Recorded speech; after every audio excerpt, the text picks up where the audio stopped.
Do you wish your dog was better behaved? Do you have just a couple issues that you'd like to deal with? Is it difficult to find the right training program in your area? If so, stay tuned. We're going to be talking about those issues and more in today's episode.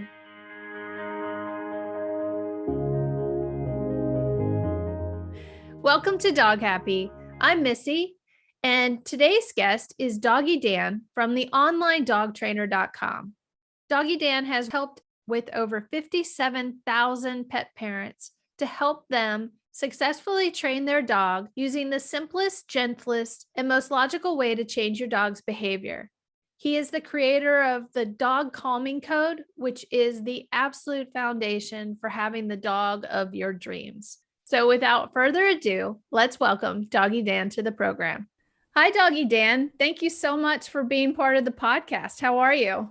I'm doing great. Yep, woken up to some sunshine this morning, so I'm very happy because it's winter down here in New Zealand. It doesn't look like winter behind you. Look, I love it. I thought I'd put a nice backdrop on my background up. Yeah. That's wonderful. So can you tell me a little bit about yourself? So you are a dog trainer and animal behaviorist, correct? Yeah. So I started doing this over a decade ago now. I quit my corporate career, which was I was a wine sales manager, so I worked for the biggest wine company in New Zealand. Nice. Had a team. We were selling wine, but it just I could do it, but it wasn't spinning my wheels. I wasn't getting out of bed in the morning, feeling like, wow, just imagine, I sold a pallet of wine. And I like drinking the wine, but I didn't feel like I was going to get to the end of my life and feel truly inspired, like I'd achieved what I really came here to do. And looking back, I've always had a deep connection with dogs. I didn't realize it at the time, but I went to a careers advisor, and she really helped me find the path for me, which was to work with animals. And I really wanted to help those animals which were struggling. So I studied a lot of different dog trainers, behaviorists, and figured out, how do we really connect with these animals? And once I'd figured that out, I realized that once you connect with them, you can really help them. But it's that connection which is important. So that's kind of what I do, which is going around to people's houses, although they come to me now, and I share with people, how do you connect with your animal? Because when you connect with them, a lot of the issues actually disappear, because you can connect with them in a way which says, look, I've got this covered. I'm in charge. It's a human world where there's a lot of, strange things that are going on, but I understand them. For example, we've got a man turning up today to fix a chip in my car windscreen. Now, a dog will not understand what's going on, but I do. Sure. And if a man turns up with a pizza tomorrow, or, I understand what's going on. And people in high-vis vests, or people in wheelchairs or scooters, or, so when you're in charge and you can make the decisions for your dog, it becomes really relaxing for your dog. And that's what I really share with people. And so I'm a bit like the ambulance at the bottom of the cliff. If it's aggression, pulling on the leash, barking, dog's not coming when called, puppy issues, puppy training, separation anxiety, chasing cars, all that sort of stuff. Just general disobedience or general overexcitement. Dogs which are doing stuff too much, then I can help. And that's what I do. And yeah. Well, I love in your information and during your training sessions that you talk a lot about winning your dog's mind. That's, I think, a little bit of a different way to think about it, as opposed to training. You're asking them to almost, I guess, believe in you. So how does that differ from maybe normal clicker training and that type of thing? Yeah. So, there's generally two types of training out there. There's clicker training with treats. There's treat training with or without a clicker, we should say. And then there's more of the dominant sort of assertive way, which tends to use shock collars. And I personally don't like shock collars. I know there's some very gifted trainers who do use them. They have not of none. I have never used a shock collar in my life, and I've had incredible results.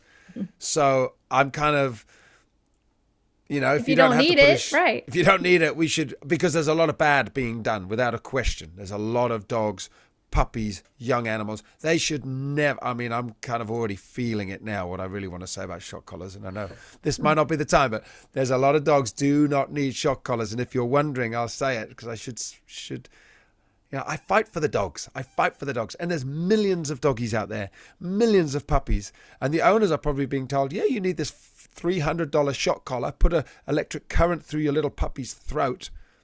Absolutely not. I'm feeling passionate right now, and I know you didn't ask me to, but we don't need it. I mean, let's get serious. You don't need it. 99% of those dogs, I could probably show you how to train them so quickly. They just want to be shown the right way. And the right way, I would suggest, is not just by giving them cheese, chicken, and treats. You see, the cheese and the treats, the treat training, whether it's with a clicker or not, is basically like a lure. It's to try and train a behavior into the dog. But it's not much different from using a piece of chocolate with a child. Right. And if all we needed was the right type of chocolate at the right time to train our children, we wouldn't have all the problems we have with children. Let's be honest, there's a lot of... Being a parent is not that easy. Don't you think somebody would have cracked it and said, you're using the wrong chocolate. Right. Or you're using the chocolate at the wrong time, or the wrong size piece, or... We're all past that. We're not stupid. We know there's more to being a great parent. Sure. And what it's really about with parenting is it's about you. It's about your energy. It's about how you're being. And it's how you then interact and connect with your children. How much does the person's energy play a part in even beginning the process of training your dog? This is good. I like these questions. So let me ask you a question, because it'll answer your question. Mm-hmm. When you say you go to work or you get a new job and you have a new manager, be it a man or a woman, how much does their energy influence whether you enjoy that job, whether you like them, whether you'll work hard for them, whether you trust them, whether you'll listen to them? Yeah, it's absolutely, it's absolutely foundational, isn't it? Yeah. I mean, how much would you say? I mean, like 80-90%, you could probably get around some of it, but yeah, it's a huge part. Yeah. I mean, and they also influence the culture if they're pretty high up in there. So I get your point. It's off the charts, isn't it? Right. Yes. And you just go back to everything we ever do in life is, at school. How much of the teacher's energy, huge, and who they be, and how? Yeah. I mean, it's almost everything. Yep. So you go, well, how much of that's being taught to us as dog owners? That the way we do stuff, how we be, how we communicate with the dogs, and even when you meet somebody, when you go to buy a coffee and a cake at the cafe or whatever, or at a restaurant, how much does the waiter's energy and the person serving you? You turn up, you order your coffee and, morning, sir, how are you? What'd you like? What would you like? Which I fly? Which one's, the happy person serving you compared to, what do you want? Right. Yeah. Absolutely. I mean, how much, the energy is everything. And the dogs are so finely tuned to feel and know what's going on. So if you're calm and loving and also confident. So when we talk about energy, what I'm talking about is not just being all love, lovey-dovey, and not being this strong, stern, which doesn't mean like nasty. It just means you've got to know, a yes and a no. We're going to do this. Sometimes people think that means angry or mean. So it is hard. It's more of just decisive, hard. Sort of. And this is the work I want to do more on, helping people understand. Yeah, to say no is not bad. I was on a men's weekend away with a bunch of guys, and we're just sitting around the fire and doing fun stuff. But one of the things was after a meal that one of the guys stood up and said, "All right, if you're in this team, do this, and if you're in that team, do that." And people were just laughing and kind of carried on eating. He said, "Hey guys, I want you to do it now. Go do it now." Now nobody got upset. We were like, "Hey, he's in charge. He wants us to do it now." So we all stood up, put our plates of dinner. But I thought, it'd be easy to go, oh, he's a nasty man. No, he's not nasty. He's just in charge, and we've got to do it now. And there was a reason why. He didn't do it in a nasty way, but it's the ability to say to your dog this is yes and no, And I talk about having a strong spine and a big heart. You need both. So some people have got a spine and they've got no heart, or a teeny little heart, almost no love in there. And some people are, most dog owners, the trouble is they have this huge heart and they've got no spine. Right. My dog, I had a couple in yesterday. They couldn't say no to the dog at all. And the dog was a nightmare. What do you do in that situation? I mean, do you have to start with them first, or you show them? I talk to them. Okay. Yeah. I talk to the owners, and because the dogs are with me, and whilst I was there, I showed the dog in a very loving way my big heart, and I did my big spine, strong spine. And it was brilliant, because one of the biggest issues they had was the dog wouldn't walk on the lead. Well, guess what? When I put the lead on the dog, hardly, perfect. She was just, I can't believe this. So when I look at some of the work that you've done, you seem very much like, almost like the implementable Caesar Milan. It's all about calm, assertive energy, being a pack leader. But one of the problems when I would watch his stuff is I didn't know how to implement it past the little noise. I did a lot of that, but I love your what you're seeing. I couldn't agree more. Look, I love, even though I talk about not being a big fan of correction collars, and I know Caesar uses them, I still love a lot of what he does. And he talks a lot about energy. However, I too, I tried the thing and I thought, I could kind of do it, and it kind of worked for me a lot of the time.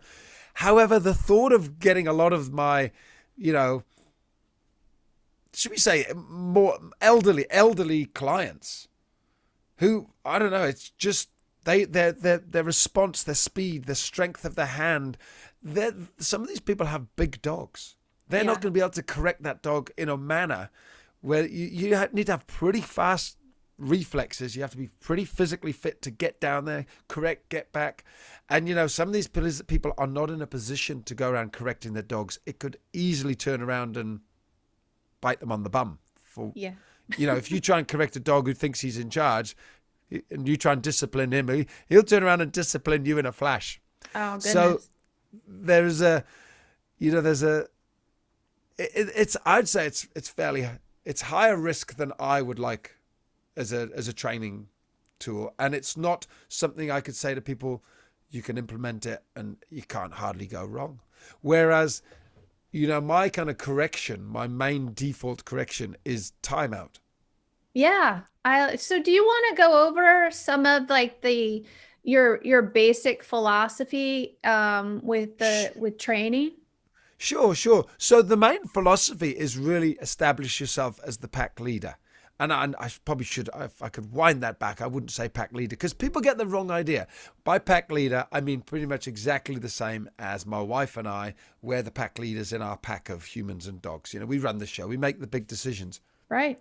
That's all it means. Doesn't mean I've never smacked my child, don't smack them. But I'm in charge. I'm the leader in this house, and my wife is as well. We make the decisions. And with our dogs, we make the decisions as well. My dogs aren't making the decisions. And so it's really simple. So the main thing is get that bit in place. And that's a program which I've called the Dog Calming Code, because when you get that right, the dogs really calm down and settle. That's the foundational piece, the Dog Calming Code. And we'll look at your website here in a little bit. What happens if I'm somebody who wants to be the pack leader, but then maybe I have somebody who in the house who is a little bit wishy-washy? Will I still be able to do some of that to create the kind of the atmosphere for the dog that I want? Yeah, it's a good question. The best analogy is nearly always to take it back to children, because we've all been children, or if we're parents, then we've been children and we've been parents, so we know what it's like. Right. So when you're trying to implement something with your children, it's always better if there's consistency, if both parents are doing it, and grandparents and visitors. But the parents usually have the main impact. So as long as you're doing it, and your partner usually needs to be the two parents or the one parent or the caregivers, whoever they are, need to be putting it in place. If they're not, then it gets a bit wishy-washy. And if you can get friends and relatives to put it in place as well, that's really helpful. But The you more do your people. best. Yeah, Yeah. the more the merrier. But you certainly see the difference of somebody who's not putting it in place. They just won't have the respect / control / they won't have the dog won't listen to them as much. Oh, yeah. So you And literally can have it where dog will listen to me, listens to my wife, but my neighbor who comes around who doesn't put it in place, dog doesn't listen to him. My mother-in-law does put it in place. She's brilliant. But if she didn't, she'd come down and the dog would just ignore her. And all the bad behaviors would just fire straight up when she was around. She'd walk the dog on the beach and the dog might attack another dog. And she'd be like, oh, dog attacks him. goodness. No, I'm just making this up. If she didn't put it in place. Right. Yeah. Sorry, I didn't make that very clear. But if she didn't, if my mother-in-law didn't put it in place, what you'd find is I'd walk the dog on the beach. Dog would be fine. My wife would walk the dog on the beach hundreds of times. Not a problem. No issues. My mother-in-law would take the dog on the beach. Dog would get in a fight. Oh, strange. Do it again. Dog would get in a fight. Strange. Now, is the dog aggressive? No. My mother-in-law is not putting in the training or the dog calming code, which pretty much says to the dog, you're not in charge, which means you don't have to protect my mother-in-law. Switch off, relax, let her make the decisions. So the dog calming code basically sets a foundation for you to be the decision maker in the family. Yeah, For everybody. Yeah. Without using any kind of screaming, shouting, smacking. You don't even use clickers or food during that, right? It's all you establishing rules or. And when you understand the devil's in the detail, you got to get this right because these dogs understand all of this stuff when it comes to the dog calming code. This is their method. You don't have to teach this to the dogs. This is why I'm so passionate about it. Anyone wants to argue it with me, well, let's go and look at the dogs. Let's put it in place. Go and work and put it in place and watch what happens. I've worked with a pack of 30 dogs. You just have to watch them. They're all doing exactly this. I wondered about that. Yeah. There's a dog called Hudson. Let me get Hudson's picture. I don't know if this will show up or not, but that's Hudson. Where is he? Where is he? Let me see. There. Can you see him there? Yeah. That's He's Hudson. beautiful. Yeah. German Shepherd. Now, he was the, does it work if I do it there? So he was the king at this doggy daycare. Big German Shepherd. He was actually part Malamute. And you should see him come into the doggy daycare. When he was there, the place was calm. Because the king was there. It was like nobody's messing around, fighting, jostling for position. Wow. Because Hudson was there. He was the king. And he would come in, he would have his head down, the door would open, and the other dogs would all be like, oh, it's Hudson. They'd back off. And he'd put a little growl in and go, "Rrr. Just kind of get away from me. Back off. Leave me alone." No one would jump on him. We're talking 20, 30 dogs all coming up. And they'd all give him space. And he'd just walk in and ignore them. That's amazing. Yeah. And if anyone kind of didn't know who Hudson was and thought, oh, they might kind of jump on him or put their head on. And he would just grizzle and say, back off. Get out my space. Oh, my. Oh, my. But if you watch the dogs when they meet are deciding who's in charge, me or you. So let's talk about the meet and greet. So, I love coming home and having excited dogs greet me at the door. But my understanding is that is undermining my authority as a pack leader because I'm allowing them to dictate what I guess energy level we're going to have at the time or look, I'll be honest. I'm happy to talk about it. I don't like to go into it too much because I don't want to put people off. Okay. And people will thank me if they go in and have a look at the program, but I will give you an idea of what's going on. So the first thing is this. I guess you have to decide. You can't have your cake and eat it unless you're extremely lucky. Most dogs are not great at being in charge because they end up with some sort of issue. If they're totally in charge and don't listen to you, if they think they're in charge and they can do whatever they want, and then suddenly they see a squirrel or whatever you call the animals over there. We call them possums here. Oh, yeah. Well, we have both. You have squirrels and possums. Yeah. So if they see a squirrel and they want to chase it and they run across the road because they want to chase the squirrel and you're shouting, come here. Most dogs have got some sort of behavioral issue, and to stop it very often, you have to be the one in charge who says, I'm in charge. Stop pulling on the lead or you've got to come when I want. So you can't have your cake and eat it very often. You can't be ruining your dogs, doing everything wrong, telling them they're in charge, and then expect them to listen to you like you're in charge. So where I'm coming from is a little bit along the lines of, you might like your dogs jumping all over you and being real super excited and patting them and cuddling them, but it's not best for the dogs. It's not best for the dogs. And that's really what you talk about a lot in your program, is what's best for the dog. It's about relating to the dog in their language. Basically, you're learning to speak their language so that you can effectively communicate what you would like them to do, I guess. Exactly. Okay. It's almost like, if you look at, you might love fish, but you wouldn't take your goldfish and put it on the couch and turn the TV on and pour beer down its throat. No. It's a fish. It's a mess. And the dog is, you might love your dog, but you don't just go, well, let's get some chocolate and sit on the couch and eat chocolate and watch TV. It's a dog. It's a different animal. They are different. And there's some things which have a very, very important, if you don't understand what you're actually doing, you can really ruin the dog. Okay. And one of those things is when dogs meet and greet, they're deciding instantly who's in charge. All the time? Pretty much? Pretty much. Yeah. Okay. Yeah. And where this comes from, and let's just talk about this. So if you look at where the wolves have evolved from, they have evolved from those wolves. They can breed with the wolves. And if you look at the wolf pack, they're generally together, but when they go hunting, they separate. And when they come back together, I'm pretty sure it's because, when they're hunting, they can get injured. They can get kicked in the head, broken leg. They bring down big animals, caribou.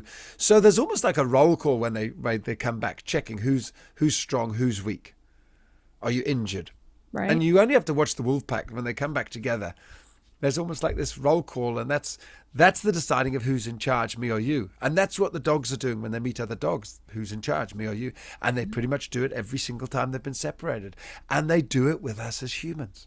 Oh. So if when you meet a dog, let the dog completely control your space and jump up, and you give the dog the attention and he licks you, you're not really said, hey, give me some space. I'm running this from the start. And if you give overall that power and who's in charge at the very beginning, it's incredibly hard / impossible to kind of just win it back. Oh, I see. So when you do meet another dog, you do the no touch, no, absolutely, no absolutely. Contact, absolutely. None of that. And I'll be honest, if I look at most of all the top trainers, they seem to follow a very similar pattern. Here's it, and I know I'm just getting excited, but no, it's fine. This calms the dogs down. It's the program, my foundation program is called the Dog Calming Code. And I have never, having worked with over 3,000 dogs in a one-on-one capacity, nobody's ever said to me, I'm trying to make my dog a bit more excited. Everybody's trying to calm the dogs down. Right. And this is the first step, that if you put that in place, you have a chance of, whenever you want to, of dropping the energy level back down. Oh. So when I meet another dog, when I meet a family's dog, I should basically come into the home without really acknowledging the dog until I feel like it, right? So it's on my terms. If the dog is jumping on me and that kind of stuff, I don't want to interact. But let's say I walk into a house and the dog has been calm. I sit down and then I'm like, hey, how are you? Aren't you so cute? Is that's not the right way to It's a little bit confusing for a dog. I mean, it'd be a bit weird and bizarre. Yeah. Okay. I mean, hey, how are you? Let's be honest. If I saw you, and I'd be like, she's a bit of a, what's the word, schizophrenic, where she's calm, but watch out because she goes into this crazy zone. Oh, because I go crazy and then I'm calm and then and I'm not sure now what. Okay. Yeah, would you trust the manager or a teacher who's really calm? Come in, pick your pencils up, children. Turn to page 57. All right, I want you to read quietly. And when they're starting to read, then the teacher suddenly starts going, I'm just going to put some music on and dance. Okay. You'd be a little bit like, I don't really know where this... And the dogs will always respond better to someone who's reliable, steady, more even. Okay. And I'm not saying you can't have fun with your dog, right? But that steady bit is the bit which usually missing. That strength, that spine, which says, I'm strong, I got this, you're safe, I'm making the decisions. It's very easy to bring in the big heart, the love, and go, let's have some fun and be silly. But most people that I work with who love their dogs love their dogs so much. It's all love. It's all excitement. It's all pats and cuddles. But they haven't got that understanding of how to say, hey, I'm in charge here, and setting those boundaries, rules, boundaries, limitations, kind of the structure, So actually, that's a great segue. So I've been having some issues with one of my dogs when we go on walks where it's more about, so what do you do when it's you that's the problem? Like, I get nervous because we had an incident at a time when I wasn't feeling very well. And for some reason that has stayed with me, the nervousness. My dog is great. He's never been a problem. There's never been an issue, but it's the energy I bring to a walk. So when you're the problem, what do you suggest on how I undo myself? Yeah. I mean, this is where we're getting more into the realms of kind of human therapy at the end of the day. How does it wasn't that bad. No, but at the end of the day, it's not the dog, it's you. So it's not dog training. All I mean is, this is a lot of what I do, is helping people understand how can you change yourself. Okay. And it's mental, it's human mind, it's the human body, it's the human psychology, and it's to do with, meditation. It's to do with exercise. It's to do with breathing. It's to do with your own visualization. It's your own distraction, whether you sing a song or think of a story or listen to music. I had to take baby steps. So I had to, instead of just, for me, it was on the walk. So instead of just being able to go for a walk like I always had done, I had to take a smaller walk, start my walk at a different place past some of the problems that I was having that were triggering me to be an issue. And you do talk about that in your training program, how the energy of the dog, and I'm assuming the energy of the human too, needs to be at maybe a 1, 2, or 3. You don't want to go for a walk if your nerves are at a 6 and your dog's at a 4 or 5, right? So you've touched on a number of things there, which are all good.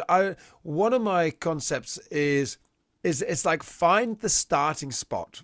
The starting place is, the best analogy I think is like a gymnasium, where if you put a bar and you want to do some bench press and you can't lift 100 pounds, so put 80 pounds on. If you can't lift 80, put 60. If you can't lift 60, put 40, but don't lift more than you can manage. And in fact, you want to be able to do like 10, 20 reps. That's how you build the muscle. It's like success, success, success, success, success.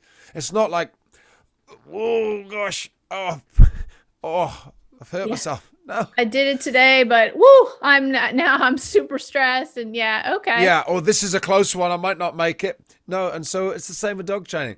Find something which you can do, and people say, well, I can't.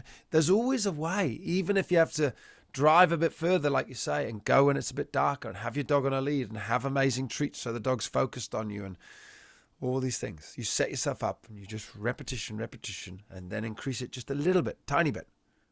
But you don't recommend taking the dog for a walk just for the walk. You'd recommend going for the walk when the walk is right. You don't struggle through a walk just to have them exercise. Just to tick the box off. Right. Every situation's a little bit different, because some dogs do have so much energy, they're bouncing off the walls. But a lot of dogs are not in that bracket. They're more kind of like, they'd take a walk. They're happy to go for a walk, but sometimes you're better off not taking the dog for a walk if it's just going to be a mess. Yeah. And I've noticed a lot of times dogs say, well, we've got to go for a walk. The dog thinks they're doing you the favor and going for the walk in the rain because you are going to go for a walk, and you always go for a walk. So the dog's saying, well, it's raining. I hate walking in the rain, but I'll come. And you're taking the dog for a walk because you think the dog wants to walk in the rain. Right. The truth is, neither of you want to walk in the rain. No. And both of you are happy with a day off lying in front of the fire. Exactly. I mean, it's amazing. You literally go, dog's been asleep all afternoon. He has his dinner and he goes to sleep in front of the fire, and you go, he didn't have a walk. No. Do you think the dogs of the wild are all going, it's pouring with rain, there's no chance of catching anything because there's a thunderstorm, and every zebra, every animal that we could ever catch is not going to be out today. Right. But it's raining and we haven't had a walk, so we've just got to go for a walk. No. They don't walk in the rain. I do think that sometimes, especially with that big heart part of us, that we do forget those things, that it's, it can Yeah. wait. We can take baby steps. And I know Yeah. that the videos and things that we'll be looking at when we go to the website, you do touch on that quite a bit. You have patience. And one of the things I was wondering is, so many people got puppies and dogs during COVID, and now they're going to be heading out to work. So these puppies and dogs that have been home with them, 24/7 for the Yeah. past year. Do you have any thoughts or advice for people who need that help with that transition? Absolutely. I mean, one of the biggest issues which this method really directly addresses is separation anxiety, Oh, which is separation anxiety is when the dog becomes stressed when they're separated from you. correct. Effectively, people who've been at home with a puppy during COVID then go to work and the puppy's left at home or the dog's left at home and it's stressed because it's not used to being at home. And that can be anything from digging holes, washing off the washing line, barking, whining, crying, defecating, so peeing and pooing all over the house, trying to escape. I've worked with dogs and it can happen not just in the house, it can happen in a car. You leave the dog in the car, and then I've had a dog who broke through 2 windows in the car to escape because it just would not stay there. Oh my goodness. So the lady said the worst one was when she was buying fish and chips in a shop and this mastiff turns up with blood all over his face, comes trotting in, everyone screams, and she said, "Oh, That's just my dog." Boris, come here. What are you doing?" Oh my Smash goodness. the car window to get out. Wow. And the reason it happens, and this is where I love this method, because it really does, it comes from the dog's point of view. Let's understand from the dog's point of view. Separation anxiety is not due to boredom. It's not because the dog's bored and it wants to play with a game or it's hungry. Because you can see that, because when you return to the home, 99% of people say, when you ask them, what does the dog do? They say, oh, the dog just falls asleep. It's exhausted. Okay. So it doesn't play with them. It didn't want anything. Right. Just wanted. And the reason it happens is because, again, of this relationship that the dog and the owner have set up, where if the dog's in charge and you're underneath the dog in the hierarchy, in the pack, the dog thinks they're meant to be looking after you. Much the same as if a parent is looking after a child. If the child suddenly disappears, you don't go, oh, well, don't know where they are. I think they've wandered off onto the street. I go, oh, yeah, there they go. Toddlers walking down the street, but that's okay. I'll have a cup of tea and sit down and read a magazine. You don't switch off and relax. If it's your responsibility to look after them, you will do whatever it takes to get them, to save them, to help them. And that's the situation the dogs find themselves in. They feel like they've been told, without us meaning to tell them this, that they feel like they're in charge because of some of the stuff we just talked about how you introduce yourself and interact. But if the dog ends up thinking they're in charge and you're down here and they think they're meant to be looking after you and protecting you and keeping an eye on you, then when you disappear off to work, they're mortified. They're stressed. Wow. Because they can't protect you. They can't get to you. They Right. don't understand it. And they'll do whatever it takes. And no amount of food or bones lying around or toys is going to settle them. In fact, the bones can actually make it worse. And why is that? Because you're giving them control of the food, which is what the ones in charge would Now, have. they had control of the house.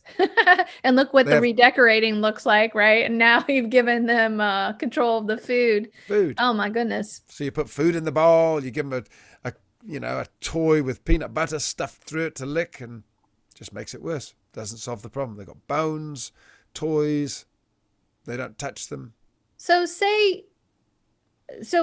I definitely want people to check out your program. I think that everything you walk through makes perfect sense. It's beautiful that you have videos showing a dog that is not perfect becoming perfect, and the baby steps that you take along that way. I think that's amazing.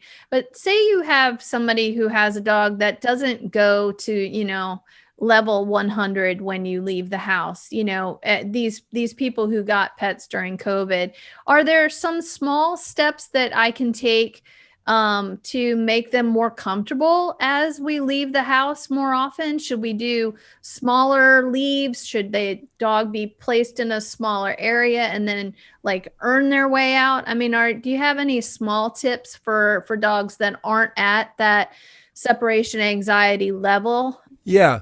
So a couple of things you can do if there's no real huge issue is practice almost mini separations where you just leave the dog and come back. And when you leave, you don't make a big deal of it. When you come back in, you don't make a big deal of it, which is similar to part of the dog calming code. But it's all about this, we talked about when dogs meet and greet. Yes. I mean, if you understand how huge that is. Okay. It's massive. Is it? Oh, it's off the charts. Wow. I mean, let me give you an example. The dog I worked with yesterday, which pulled on the lead, I didn't do much, ignored it. And when I called it over, put the lead on, perfect. Might seem like I'm oversimplifying it, but it was literally like that. If you looked at what I actually did, there was no training. Because that dog knew how to walk behind me on the lead. It knew that. I just had to win its mind, win its respect. And then I told it, hey, get back. And sure. That really is the foundation to all your programs. Win the mind, win the respect. The dog then goes from being bribed to please you to knowing its place and wanting to please you then. Yeah. You look at every great teacher in schools, colleges, university, they understand the key to winning the students and having a great lecturer is to win the student's mind. Yeah. Not by turning up on day one with a box of chocolates and say, hey, now I will want you to follow me. Come here, come to the front.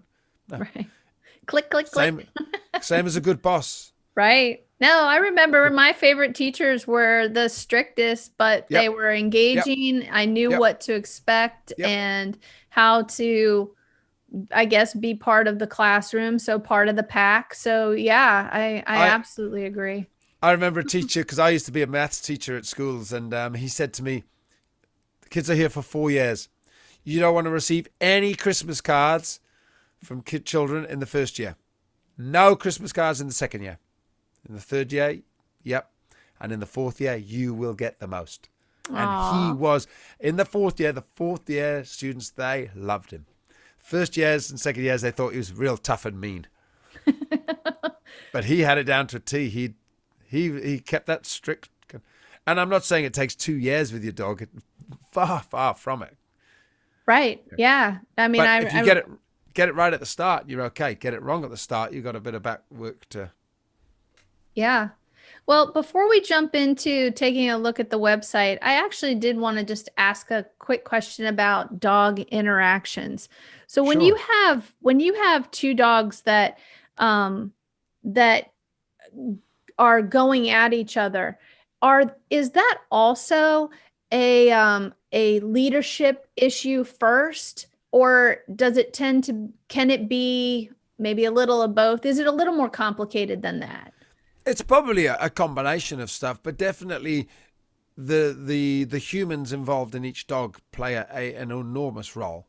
In other words, let's take it back to children just for the fun of it. If two children at school are having a fight or an argument, you can bet your bottom dollar that if you take them back home and have a look at the parents or the caregivers and see how they're raised and brought and taught and what they're being shown and how much love they're being given and how they're being treated at home, whether it's, and the other child's parents and how they're being, you can bet your bottom dollar that so much of it is if that child's being screamed at and shouted and not loved and both parents or both caregivers have got no temper and, that's kids just mirroring.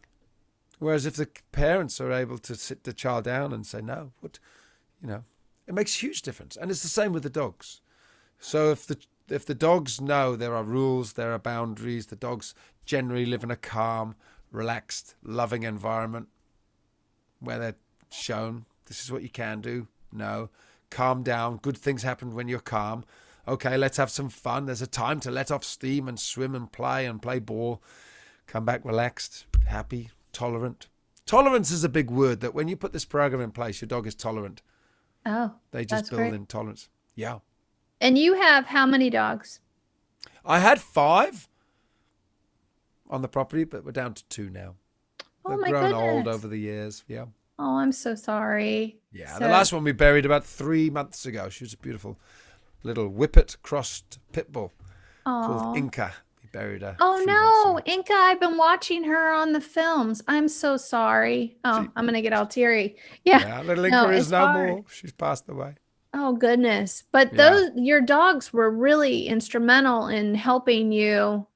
So when we watch the videos, you'll see them. They just yeah, seeing what it was nice not only in the videos to hear what you were saying, but it was also nice to see the dogs doing what you yeah, were explaining. So that was really helpful. yeah. So, I've just been doing a long recording about dear Peanut, who passed away several years ago, talking about what an amazing dog she was. And she's a big part of inside the membership site, Peanut, because she was like this matriarch who showed me so much of what I'm sharing with you now. She yeah. put it all in place. She Yeah. had a huge spine in terms of not physically, but emotionally. Right. She was like, this is how it is. She had a yes and a no. Right till the end, she knew how to say no. Yeah. I No, remember seeing that's her not in right. and it's lovely. So how instrumental is that? So I know that you were training dogs that had some, maybe not aggression. I think sometimes people use the word aggression for their dog towards another dog because it's just like Yeah, overexcitement.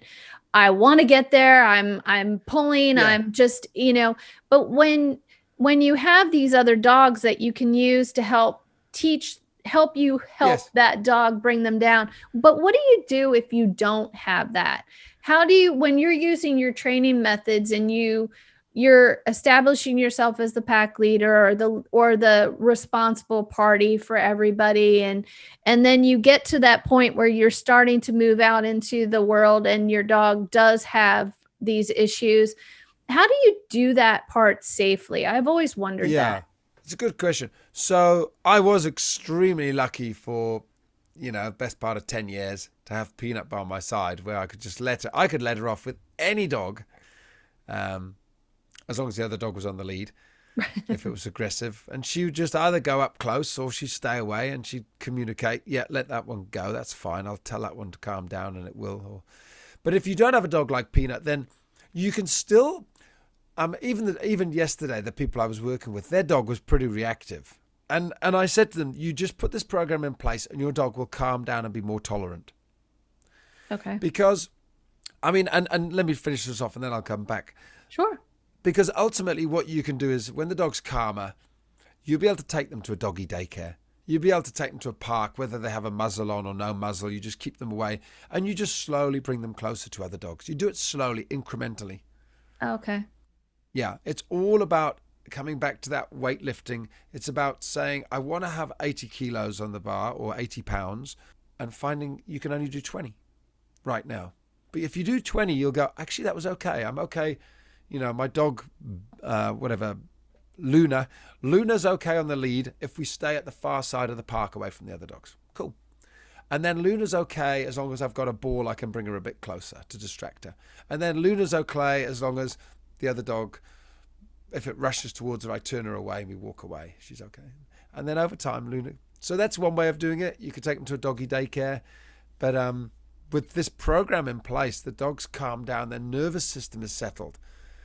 And Okay. and a lot of this comes back to we don't appreciate how stressed the dogs become over time. The polyvagal nerve, which runs through the dogs, that so many of the other nerves are connected to, and gets the dogs into this very tight and stressed state, can take weeks to calm down.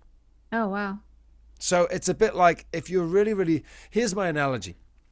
If you're really, really stressed at work and somebody comes up to you who you maybe don't really, they grate you a little bit. I think that's the same word you have in America, eh? Great. You know what I mean? It's, Yeah. yeah. Yeah. Oh. Yeah. Yeah. So they come up to you and they go, and you're really stressed and you're busy and you're wits end, and they say this joke to you, which just isn't funny. It's very easy to snap and go, just give me some space. Get out of here, mate. You're just so annoying. You almost get into a fight and an argument just because. But if you've had 2 weeks at, I don't know, what do you want to key in Hawaii? 2 weeks Yeah, in Hawaii, sure. swimming around in the ocean with all your friends, your family, relaxing, drinking tequilas or whatever you drink, teas and coffees, looked after, and you're so relaxed. And you know, you've just won the $10 million jackpot, so you don't have to go back to work. And then, you know, you stood there at the bar or something, and guess who turns up at the bar? That person that really grates you. They come over and they tell you the same joke. Do you respond the same way? No. No. No. No. Because your energy, your nervous system has just settled. You're far more tolerant. You can hold far more. And that's what this method does to the dogs. It gives them that, takes the pressure off them. It takes all that pressure off them. So that's why I called it the dog calming code, because at the deepest level, it calms the owners, the dog's nervous system, calms them down physically, emotionally. And that's the point of it. And when we're talking about calm, it means that it's almost like maybe not as much as calming as peaceful, creating a sense of peace and security, because you can still run and jump and have an excited dog or have excited times, but the overall energy is peace and of knowing your place and that everything is okay. So it's that foundation, kind of like what you were talking about with the kids, that, you know, they know that even when they mess up, they can come home and it's going to be okay. It's going to be all right. So I'm picturing my kids before bed. Sometimes we'll go to YouTube and watch some crazy videos, and they'll be dancing and they'll be jumping around, dancing and whooping and chasing. And we've even played tag sometimes. We play tag before bed. Before bed? Before bed. We're running around playing tag in the front room. And then we go, okay, guys, that's enough. All right, come on, that's enough. And we're able to take it from this level 10 energy, settle it right back down. Because Mummy and Daddy have just said, hey, kids, that's enough. It's bedtime now. And that's a real great example of, like you say, there's a calmness in my heart, in my wife's heart, in our energy, in our connection with the kids. We might hold them for a minute or two, or say, get into bed and we'll come and tuck you up and say goodnight. But there's a real calmness. So it's not just about no fun. Right. Calm is not no fun. It's just, in fact, if you go back to the teachers, that's why the best teachers are actually able to take kids out on school trips. Because they can take them out and they're not going to lose control, whereas the teachers who haven't got control can't do that. They know, no. So you can have more trying to fun. Control them. Yeah. You can, and that's true for the dogs as well. When you have this control of the dog and the dog trusts you and respects you, and you know you've got them, they'll listen to you. You can have way more fun, way more freedom, and that's where that. And you know, I was saying before about having your cake and eating it comes in. That you can't ruin your dogs and let them be in charge and be out of control and then expect yourself to be able to take them to the cafe and just have them sit there calmly whilst loads of other dogs and children walk in. They want to get their own way when they're at the cafe, and they're going to start barking or jumping up and trying to go and play with the other dogs. Oh, I see. Okay. Do you want to go ahead and take a look at your website? For sure. That's little Inca Tinka who passed away. Inca? Oh, That's little Inca who recently passed away, and by nature she was an incredibly fearful dog, but she did so well. This method again helped her gain her confidence because she could trust me and she just looked to me. Well, that's a good point too, though, because a lot of people do have fearful dogs. Absolutely. And so doing this training, building that trust and that bond and that ability for your dog to trust you to keep them safe I would think do loads to build okay. Because here's the thing, if you've got a fearful dog, and often people don't realize they have a fearful dog, they think they've got an aggressive dog. But it's just a dog who's scared, who's snapping, who's trying to protect them. You know, if a dog's scared of people or other dogs, it's just going to lash out. So, you know, a dog who's scared of people, somebody comes to the front door, they rah, rah, rah, rah, rah, rah, bark, bark, bark, and the person goes away and they go, good, they've gone. Right. It's just a scared dog. And the dog who's scared of dogs, and if a dog comes running over at the park and they rah, rah, rah, rah, rah, dog goes away, or they attack it and it runs off, then So with fearful dogs, treats, again, are quite hard to stop a dog from being fearful, because a lot of dogs, when they become really fearful, just won't take the treats. Oh, And okay. and using a shock collar is just, I think it's beyond cruel, to be honest, to use a shock collar on a dog that's already nervous.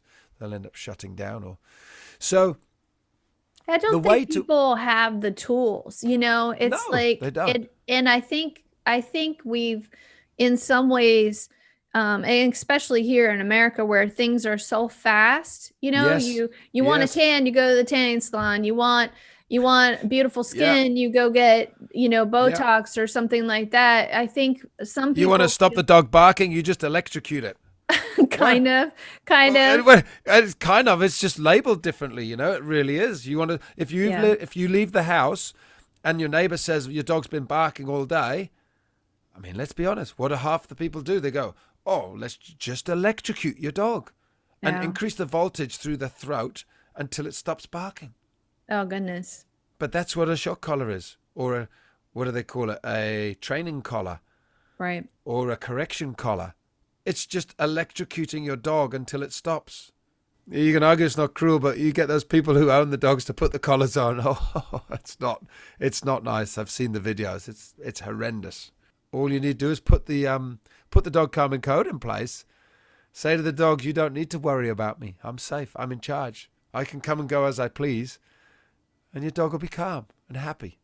So say I'm at that point where I've been using the shock collar Yeah, and it's not, let's say, one of two things. Either I'm not comfortable using it, I wish I could use yeah, something else, or it's yeah, not really working. Are you saying that if I started at the basics with the dog calming code, I could yeah. potentially remove that tool from my repertoire? 100%. Okay. In fact, if it doesn't, I guarantee, money back guarantee. I mean, I'm an honest man. I couldn't say it any clearer. It's $1 to check the program out. Okay. You'll make money because you can sell your shock collar to somebody else, although I don't like the thought of somebody else. But literally, it's $1 to check the program out. Have a look. Have a look at the dog calming code, and you literally will go, well, we're not doing this and we're not doing that. And remember, the devil's in the detail. You've got to put it all in place. Usually, you'll see changes within a few hours or a few days, certainly within a couple of weeks. So 2 weeks is the length of time, I would say. If you haven't seen changes within 2 weeks, like significant changes, there may be a little bit more going on. But there is a forum included, so you can always chat to one of the professional trainers there who will answer your question and give you some more advice and tips. But the beautiful thing about separation anxiety, if the dog's stressed, then it's one of the simplest things to stop. There almost is no other training to do other than the dog calming code, which is what you do when you're at home. Because if you think about it, the biggest problem people have is if your dog only has that problem of separation anxiety, it doesn't actually occur when you're at home, does it? It's No. only when you leave the house. Right. And that's the problem people have, that they go, well, how can I train my dog? Because the problem doesn't happen when I leave the house. It's only when I'm or when I'm at home. It's only when I've left the house. So what can I do when I've left the house? So in other words, the thing you have to change is how you're acting and behaving around your dog when you're at home. Okay. And And that, that's what we were talking about earlier. yeah. Establishing yourself and saying to the dog, hey, I'm in charge. I got this. I'm the decision maker. You don't need to worry about me. Come and go, come and go. And next Oh, thing you know, you're coming and going and the dog doesn't mind. The dog's fine. the dog's okay. Oh, And you great. Well, go, let's wow, let's take a wow. look at this. This is your landing page here, That's right. and this is Inca. And Yeah. so these are just some of the what They're the here. main issues that people have got: aggression, recall, not coming when called, leash pulling, barking, or puppy training. So wherever you go, you kind of, on this page, you'll end up at a very similar place, which is access to the membership site. But you can choose one of those and have a look at the videos, or you can just kind of drop down and browse through all the other stuff that we've got here. Yeah. Okay. It's And quite then it's extremely long page, to be honest. There's so much information on it, is there? but All right. wherever you go, so So start here's the $1 trial. the Yeah, dollar start the trial. dollar trial. That was me when I had longer hair. I love the curls. They're great. Yeah, yeah. My kiddies say, "When are you going to get the curls back, Daddy?" Yeah. So yeah, start the dollar trial, and the idea is you get the dollar trial. You get 3 days to check the whole site out, and you can. And this is inside the site here. Yeah. Okay. So here we're inside the site. Now, the one thing I really like, so I did sign up. I wanted to go through and I had seen your videos before, but I wanted to go into the site and see how it was. You actually have it set up where people need to complete the calming code first because that's right. foundational, correct? Yep. So, Yep. okay. So it's very similar to if I was doing a consult with somebody, either at their home or they came to me and they said, I've got a barking dog or I've got a dog who, whatever, I'd still start with, okay, the most important thing is this relationship and let's get that right. Let's put the dog calming code in place. Let me explain it to you. So it makes sense that just because we're working in an online environment, we still do a proper consult where you've got to get that bit right. And then after that, you can move on to the kind of behavioral issues that the dog's got. Yeah, and this is here for you for as long as you need it, right? So That's right. It's a month by month subscription. Yep. So if you come in on that $1 trial, it's the $1 for 3 days. So you've literally got 3 days to have a look around and go yay or nay. And then it's $37 for a month. Okay. So a lot of people stay just for a couple of months. There is an option if you want to stay for a year. It's $198 for 12 months access. And there's a 6-month option as well. So it's much cheaper if you buy it for a year. A lot of people just start at 1 month and then see how they go. So you've got to build that foundation. Yeah. So you finish the calming code, but then you've got all these other programs that kind of start to really hone in on certain issues, right? How to use a muzzle, how to walk your dog on a leash if they pull. So just because you finish the calming code doesn't mean everything's going to be fixed. Now you've still provided the people the information they need to try and resolve whatever issue brought them here in the first place, right? That's right. So those little yellow or orange circles with the blue dogs in, they are all programs. The dog calming code is the first one. Everyday tools and techniques is all the tricks. And imagine like a person turning up with a bag of tricks. These are all the tricks I use. So whether it's timeout or whether it's using a whistle or a short line or a long line or what sort of leash or lead I use. The Perfect Puppy program is all the puppy problems, from getting your puppy to sleep through the night to stopping the puppy from peeing in the house and all that barking, mouthing. Project Moses' video diary is basically a video diary of my puppy Moses from 8 weeks through to 8 months. Oh, wow. So you really, somebody who has a puppy could really move right along. Oh, yeah. Well, let's have a look. If you go down, just go down a little bit more individual. So everyday tools and techniques, go a little bit more down. Project Moses. So if you see more, if you click on that, I captured just click on that bit which says see more. So that's all the videos that are in Project Moses, all on that right-hand side. Oh, these right here? Yeah, they're all videos of. So if you just press the first one, maybe let's have a look at. Okay. Yeah, if you want to have a little look. So this is him, 8 weeks old. He's adorable. And, he's still running around now. So what about, that's him. And, I just videoed him at 8 weeks old and thought I'm going to video him. And, he's now a 10-year-old dog and he's beautiful. And I videoed it. That's Peanut, who passed away. And I videoed everything and I show you everything from the setup in our house. I think this is even before we even brought him home, or maybe I've got a crate. Yeah. Oh, this is me actually sharing with you. This is me picking him up from the SPCA. Oh, wow. So that's how we go right back to when I picked up this little puppy. So that last bit of the video was me actually showing you how I decided where to put the puppy. Oh, okay. And literally this is me knowing I'm going to pick up a puppy and he's going to be videoed from the day I pick him up. And he's still being videoed now, 10 years later. So here we are at the SPCA. This is them bringing him out. So this is the first time I got to see my new puppy, Project Moses. I knew this lady at the SPCA. Oh, my goodness. This is Moses. Oh, look at me. Have you ever seen a prouder dad? I know, a prouder dad. Look at you. Oh, and this got given a little toy. Oh. Bye-bye. Bye-bye, everybody. But I really wanted to show people this is how you do it. This is how you start from the very beginning. And so all those videos, redirecting, chewing, we've got training the stay, update on his socialization. You see there, it says how to leave your puppy at home alone. And that's what I knew straight away, that was important to put that in place. And there he is. It shows you the setup. So And this is obviously all to do with puppies, but Right. with the dog aggression, pulling on leash, dogs chasing cars, we've obviously got consults in there for that sort of stuff. Look at that big stick. He's got a big log. Was it a big stick? Yeah. Big Yeah. stick. But you can see it's all very natural and organic. It's real. Yeah. I kept it as real as I could with, my kids kind of wandering out and mucking things up and getting involved, and my wife getting involved, and just. But that's life. And that, I think Yep. that's one of the things that I really liked. When people watch your videos, you're going to see real life happening. So it's not edited in such a way that you're like, oh, he met the difficult dog and now the difficult dog is miraculously fixed. You actually take the time to show people the steps that you took, what to do when you leave the room and you're like, oh, she's good, and then she turns around and barks at the door again. You show everything that happens. So I thought that was pretty nice. Do you mind if we show one video in the calming code, the one with the little black Pomeranian when she brings you her food? Sure, let's have a little look. Yeah. So you can see there, and this is just one rule, and we've got like 4 videos.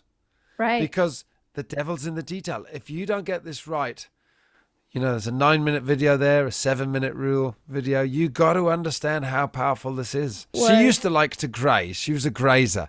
And I explained to the owners, no, it's no good having her as a grazer. She can't be in control of the food. You need to control it. And well, I don't think people, like, I didn't really understand the power of food. So in this video, you talk about not being a grazer. So you pick the bowl up, doesn't get put down again until the next feeding time. And That's you right. go into a lot more details about why. What was surprising to me is that like rawhides and bones that we normally have laying around the house all the time, that's food too. Yeah. What was funny is she went and she got, you took her bowl away. She's like, I don't care. I'm going to go get a little rawhide. Yep. Yep. Yeah, it was really awesome. And that's right. You've really got to understand how the dogs think. And they do think differently from us, because there's probably the bit of rawhide. Look, there's a bit of bone, bit of rawhide. That's what all her little toys and stashes hidden around everywhere. Look at her. She's barking at me now. Give me that back. Give me that back. How dare you? But the thing is, with all of these rules, it's almost like chess, you see. That if you do a move and then the dog makes another move, the dog's outwitted you. So you need to know what the next move is for that. And if the dog moves there, you move here, until finally you've got the dog cornered, almost in chess. It's like a game of chess. You got to be able to outmaneuver your dog. And so if you only know a little bit, the dog still kind of wins, and you still kind of, And you think that you haven't done the program right. So you were talking about that. You really can't skip a step with this foundation. Yeah, it's not a smorgasbord, as my wife says. You can't just pick through and go, oh, I think I've got it. No, it's a bit more than that. Now, say I'm in the middle of doing the calming code, and maybe I forget to do one piece. Like say I leave a bone down. Is my dog going to revert back? Do I have to start at step 1? I mean... Well, what I would say is leaving a bone down is worse than you think. Oh. It'll have a bigger detrimental effect on your dogs than you realize, for most people. Way bigger. And with some dogs, it's catastrophic. Okay. And I'm not saying that to be dramatic. I'm saying that based on working with 3,000 dogs in a one-on-one capacity, where the owners have literally told me, you know the thing which transformed Harry the Dachshund, you know what transformed him, Dan? When I picked up his bone. Control the food. and it's like, okay. And then, 3 months or 6 months later, somebody saying, you know what transformed Tawula, the King Charles Cavalier? You know what stopped her from barking around the garden? When we picked up all of her bones. Oh. And we noticed that, I'm just making examples, but this is where what I'm sharing with you has come from. It's not a theory. It's not come from a book. It's not something that somebody's told me. It's how the dogs have responded and what the owners have told me. Okay.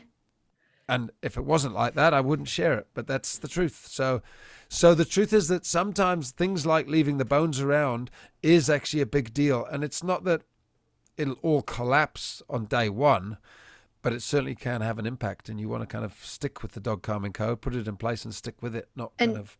So it's training for both of us. We'd really just need to maintain. So this is, you talk about how to get barking around the property. You talk about at the first sets of barks, you say thank you, and then that you have directions. And what's really nice in here is not only do you at the first set of barks, you say thank you, and then you give people direction on what to do each time, because you know that it's not going to end probably on the first bark. One thank you, and your dog's not going to be like, oh, she's been saying thank you. I've been wanting that this whole time. Of course I'll stop. But so, but then you come down here, and so you've given us even more direction. But by the same token, you've also given us some videos of what you're doing, right? Interacting with this dog who's barking around the property. And you can see that's a level what? 8, 9? 7, 8, 9. He's an excited little fella. Oh my goodness. And that's and that's classic. You know, the dog comes and lies by me, by my feet, not on top of me. There's a gap there. But again, it's calm down and switched off. And that's because the dogs feel safe. When the dogs have this dog calming code put in place, they feel safe. They can switch off. My analogy, you see, is often that these little dogs are a bit like if you have a dinner party. When you have a dinner party at your house, you are you're so responsible. You've got so much, you're looking after people saying, do you want more drinks, more nibbles? You can't switch off and relax. Yeah. So these dogs are often 24/7, barking at the TV, you know, running around the garden, they're so stressed. And when you turn up and say, hey, I'm in charge, the little dog's allowed to relax. It's a bit like if you go to somebody else's house for a dinner party, then you're able to relax. Okay. Yeah. But when it's your house and your dinner party, it's you don't just sit down and relax. You got too much on. Enjoyable but exhausting. Enjoyable but exhausting. Exactly. Yeah. So you have different videos in here. I mean, you really try and cover the gamut. So intro to dog problems, dogs running away from home, dogs living together, case studies, using a muzzle.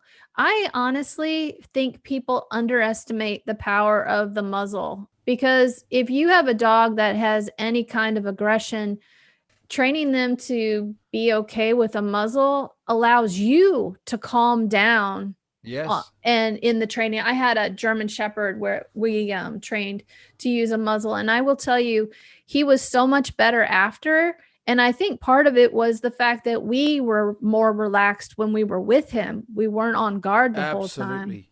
Yeah. That is one of the biggest benefits, that the owners relax because they know it can't go that wrong. Right. Dog picks up on that. Dog also kind of works out, well, I've got a muzzle on. I can't. No point in trying to snap at another dog and tell them off because I've got a muzzle on.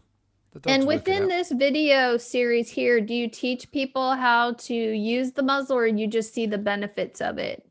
I'm trying to remember now. I think in that video there's limited. I think there may be some training elsewhere about the muzzle. Yeah. Okay. But in that video, it's not so much about how to use it. It's more an example. It's more exempling. Put the muzzle on and then just watch what I do. Watch what you can see it actually in that video. You can see how, because the dog has a muzzle on, I'm able to just push it, take it a little bit more chance. You see, if that dog didn't have the muzzle on, I'd be a little bit more wary, because my dogs are kind of staying away.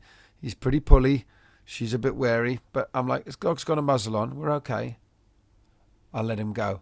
See, at that point there, if the dog did not have a muzzle on, I would have been quite concerned that if it went wrong, it could be quite full on. Okay. Same there. But the dog's fine. Tail's down, wagging, happy. Dog's trying to take the muzzle off. But the point is, yeah, I was relaxed. I was happy. I was like, yep, this is fine. Dog's okay.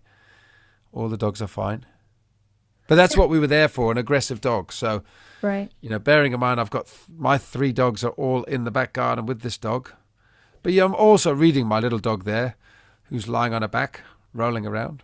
Because the dog has a muzzle on, we're able to really take a little bit of a chance, and it's worked out really well. And of course, in the videos, all the way through, I'm talking and explaining what I'm doing and why I'm doing it, and right. Yeah. That's what I really like about this program was that all of this stuff is right here. You can watch it. I don't have to remember. I went through the dog calming code, and you finish it and you're like, okay, I got this. I printed out my printout. I got my certificate. And then we were just sitting here watching, and I'm like, oh no, which video had the part I remembered? So obviously I need to go back to it. So it's nice to have access to it, to go back to it. And it's Yes. not that expensive. I mean, working with a trainer one-on-one has to be at least $100, $80 to $100 an hour. So you're talking about a month for $37 when you give them the foundation plus all the tools and techniques that they would need to deal with some specific issues. The forum community. If you go there, the forum community. That's where you can actually ask your questions. So basically, people will post questions. We're talking tens of thousands of questions have been asked over the years, and the beauty of it is you can dip back in and out whenever you want. So it might be that you watch a little bit over on Thursday night, and then Friday evening you watch some, and then at the weekend you're a bit busy. Sunday evening you watch a bit more. You recap on Monday. But the beauty is you're just recapping, reminding yourself, going back, going a bit deeper, learning a bit more. Obviously, when you work with a trainer one-on-one, the downside is that you can't do that so easily. You kind of work with them for 2 hours, your brain's full, and they're gone. Right. And you can always ring them up, but you're talking on a phone as opposed to actually seeing the videos. You see, the video quality, what's actually captured on those videos is more than if I was to work with you in a one-on-one capacity. Because that's the highlights of hundreds and hundreds of consults, the highlights, all the most powerful bits, the bits which will get you to go, wow, I see it now because I've just captured it. I've edited terabytes of data and video down. You really are getting the creme de la creme de la creme, the best of the best of the best, all condensed. And you get it all to watch as many times as you want. I live in Virginia, right outside of Washington, D.C. And sometimes commutes can be an hour at a time. So I don't have to bring them into a class. I can work on that at home, or my female. And actually, that is a question I have for you. So out in the backyard, I have a dog that lives behind us. We have a shorter fence. The dog jumps up on the fence. My female barks at the dog, brings it and barks in such a way that she gets the other dog to go, what do I need to take care of? And then she walks away. Do you have that video in here? I'm trying to picture it. What does make me laugh is you got a male and a female dog, is it? Yeah. And the female's making the noise until the male actually gets up and does something? Yeah. She's all like, "Roo, roo, roo," and he rolls over level 10, and then she's like, I'm out of here. And she walks out. Sounds familiar, hey? Not just with the dogs. I'm always, the number of times it's the female who kind of, shouts and says, come on, help. And then the female kind of walks off and leaves the male to kind of deal with whatever chaos has been created. And I honestly do see that. I see that a lot. And, the male and female dogs, I think they do have a slightly different role to play. And, there is a slight difference there, but we don't need to go into that there. But it just makes me laugh. So, I mean, at the end of the day, what you've described is exactly what's happening. That the female dog is saying, we've got a problem, and she keeps doing it until the male comes over and says, well, I'll take care of it. Takes him a bit of time to get up off his butt. It does. Get off the couch and leave the TV and leave his beer in the TV and come over. Oh, what do you want? Yeah. And then she goes, well, I want you to sort this out. And she walks off and leaves him with it. My thing there would be to deal with the female rather than the male. Yeah. And, by one thing you could do is put a short line on the dog so that, there needs to be a consequence often in that situation. So often it's no good I certainly wouldn't be using food treats. That's the last thing I'd be doing. Okay. I'm saying that because I've seen that so many times where the dog barks. You shout, stop it, knock it off. That's enough. Come on in. And finally the dog comes on in and gets a treat. Well, that ain't going to stop it. No, I'm going to run outside and bark all the time because I'm hungry. Exactly. But also just letting the dog, saying to the dog, naughty dog, no more barking and walking off. That's not going to do it either because the dog needs to have some consequence. Like if you're going to do that, you will end up in timeout for 5 minutes, 2 minutes, 10 minutes. Okay. So I would literally make sure I could catch the dog if I needed to have a short line on the dog, and I'd say, hey, thank you, that's enough. And then if it carried on doing it, you've obviously got to put the whole of the dog calming code in place. But I'd sort of bring the dog in and just walk it without a word into the bathroom, toilet, laundry, garage, and leave the dog there for 20 minutes. Okay. And people often go, 20 minutes? That's cruel. No, it's not cruel. You go to work and you might leave the dog for 5 hours. Oh, that's a good point. You know, but we put the dog in the bathroom or the toilet for 10 minutes and people think the dog's going to have a nervous breakdown. No, it's just 20-minute timeout. Just saying, don't run up to the fence anymore. But you have to do it with calm energy. So I can't run over and be like, Yummy, yeah. Knock it off. Stop that shit. Yeah, right. yeah. Okay. And drag him in the house and sling him in the bathroom and slam the door shut because you're all frustrated and angry. Right. You've got to be the Zen master. Obi-Wan Kenobi is my hero. I'll work on it. You will not bark at the fence again. Come on. Yeah. Okay, those are good ideas. And then I was thinking back to what you were saying about the calming code that, you know, if I create an environment where both of them feel like I can handle the danger, which is something you talk about in there, exactly. then they'll both probably not feel the need. So totally. And this is a huge part of the dog calming code that a lot of people can't believe. It's so simple, it's so powerful. But let me give you an example. That when you're in charge, the dogs will look to you and just trust you and not bark and not take all that responsibility. And this is the analogy. When I was a little kid, I don't know how old I was, but I was holding my dad's hand and he was kind of up there. So I must have been down at probably age 7 or 8. We were walking in the woods in England and we came out of the woods to a clearing. And all I remember is there was an old church with lots of gravestones around it. And the wind was blowing and there was leaves blowing around the gravestone, around the church. And it was like this eerie kind of, and I don't know how, because I don't really watch horror movies, and I certainly didn't watch them at that age, but I remember feeling a bit spooked. And I remember thinking, uh-oh. And I looked up at my dad, and I think he must have been yawning. And that's all it took. I thought, well, he's not bothered. Then why so I'm not bothered. And I went, yeah, we're fine. If you understand the essence of that story, and that's how life is, when you look at somebody, you gauge. That's what the dogs are doing all the time. Okay. But they have to trust you so that when they look at you, they'll kind of, you know, if you're not worried about it, they're not worried about it. It doesn't work the other way around. You know, if you think there might be a problem in the, if you think there might be a burglary, you don't look at the hamster or your gerbil and ask your gerbil or your goldfish, well, do you seem okay? You don't care. They haven't got a clue what's going on. Yeah. So, but that's the whole point. And your dog, if it thinks it's in charge and is the decision maker, isn't going to look at you. They're just going to say, well, I'm the decision maker. And they take matters into their own hands. And that's when it all goes wrong. Yeah. And, you know, you've brought me onto the topic of how it's made me a better man. You know, even timeout. I use timeout with my children. And the fact that I was able to practice it and do it so badly and so wrong with the dogs. And then when my children came along, I was pretty good at doing it. I was able to put my children in timeout very calmly.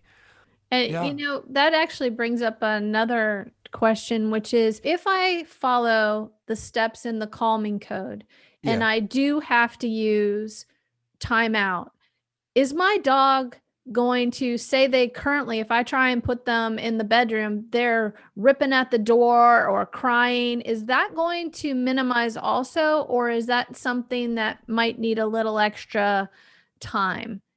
And what do I do in that instance? Because I need a door to my room. Okay.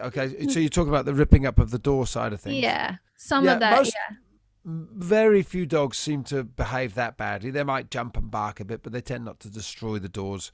Yeah, they really, very, very few do. And those that do are usually so badly behaved and out of control, and the people are so desperate for a solution. I usually say, you know what? Just sacrifice the paint on the back of that one door. And in 6 months or a year's time, you repaint the door, and it's a minimum. And most people are like, oh, yeah, we're not bothered about the door at all. Okay. You know. And if it's such a valuable door, choose another room or the garage or the... Yeah. As long as the garage, as long as it's air conditioned, right? Be careful of temperature. Too cold, too hot, right? Yeah. Somebody might be Yeah, a good point, little Melissa. less. Well, this has been fantastic. And just because you've been talking about it so much, you actually wrote a book about what your dogs taught you about raising kids, right? Yeah, I wrote this book because I was always curious about. It's called "What the Dogs Taught Me About Being a Parent," and I always thought there was so many similarities. And it was only when I had children of my own that I realized, yeah, absolutely there are. And I think two of the big ones, or the three big ones, is one. One is you do have to kind of be the decision maker.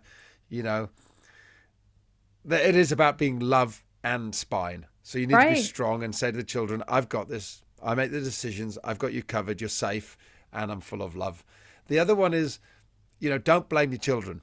If you're having, if it's going wrong, you can't go, "I just got a bad one. I need to get it's just a bad kid." No, we need to look at ourselves, and it's what we can change, which really, when we change what we're doing and how we're behaving, the children change, the dogs change, which is so beautiful, because whilst you may think that's the problem, it means we've also got the solution.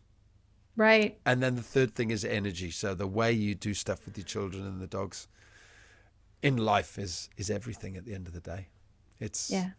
Energy is powerful. We're not taught much about it. If we understand the power of how we do stuff and the energy that we bring, life would be a whole lot easier.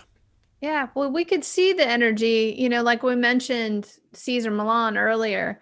And I think a lot of his success was he was able to visualize. He had this incredible energy. And a lot of us, when we have a dog that may not be acting the way we want, it's difficult for us to control our energy. And then to come back to you in your videos, you can see that you're practicing the calm energy. Your dogs, when they're involved, have the calm energy. So trying to use that as a goal and a measure, it's so foundational for us to try and achieve that in order to make a better outcome, that it's definitely worth it, to have better behaved dogs and kids and coworkers and bosses, right? Yeah. Well, that is it. You learn and start understanding some of this stuff, and you can apply it to so many areas of life. So. Oh, that's fantastic. So do you offer consultations with yourself one-on-one, or is it just the online dogtrainer.com? It's just the online dog trainer. I've just got so many projects on and so busy doing other stuff. I've unfortunately had to kind of, I do a couple of consults still during the week in my home. People come to me. But that keeps me busy, to be honest, with the online dog trainer stuff. Haley Wright, who does the forum, is incredibly experienced. So if you want to do a one-on-one by Skype or Zoom, that's very powerful, because she really understands what's going on. And so you put the program in place, put the dog calming code in place, check out the forum, ask Haley some questions, and then there's a place you can book up a consultation with Haley. And that can be powerful, because nowadays you can use your phone to show people, I'm at the dog park, or here I am at the front door. This is where the problem is.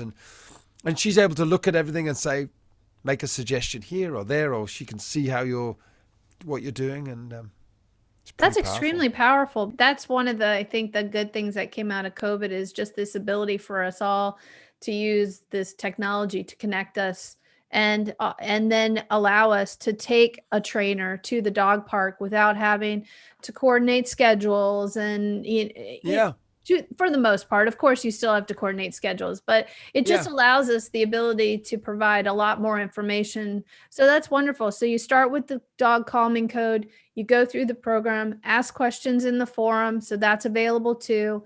You can do it just within the free trial. You can do the month to month. The forum doesn't open for availability until you do until you pay the $37. Okay. And then I can't remember exactly what it is for a one-on-one consult, but I figured it would be extra, but the nice thing is that it's all you've got it all in one place. So and people aren't left just going through a puppy training and then where do I go from here?